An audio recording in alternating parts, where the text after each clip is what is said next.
बच्चों, अब मैं व्यंजन संधि को लेता हूँ। मैंने नोट लिख दिया है।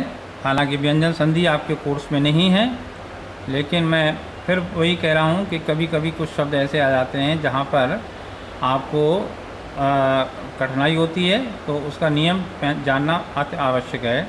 जैसे इम्तहान में कई बार सज्जन शब्द आया है। सज्जन जो है व्यंजन संधि है, तो उसका जब तक नियम नहीं मालूम होगा जब तक आप नहीं कर पाएंगे। इस लिहाज से व्यंजन संधि का पढ़ना भी आवश्यक है।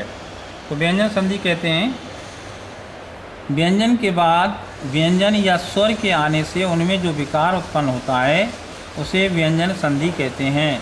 जैसे पर प्लस नाम परिणाम हो गया, यहाँ ना की जगह परिणाम आ गया।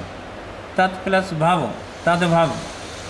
अब व्यंजन संधि के नियम, यहाँ कुछ मुख्य व्यंजन संधि के नियम निम्नलिखित हैं। नंबर 1, किसी भी वर्ग के प्रथम व्यंजन के बाद या किसी भी वर्ग का तीसरा चौथा व्यंजन स्वर या अंतस्थ वर्ण, अंतस्थ कहलाते हैं यार अलावा, आता है तो प्रथम व्यंजन अपने ही वर्ग का तीसरा व्यंजन बन जाता है।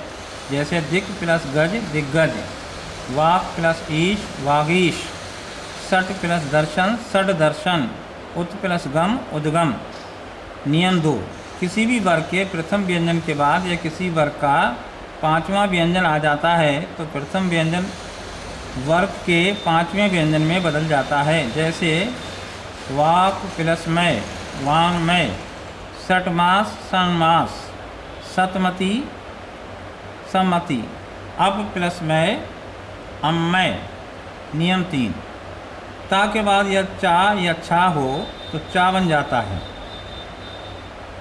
और या ता के बाद जा या झा हो तो जा बन जाता है, ता का जा बन जाता है। जैसे उच्चारण उच्चारण, यहाँ ता का चा बन गया। उज्ज्वल उज्ज्वल, यहाँ ता का आधा जा बन गया।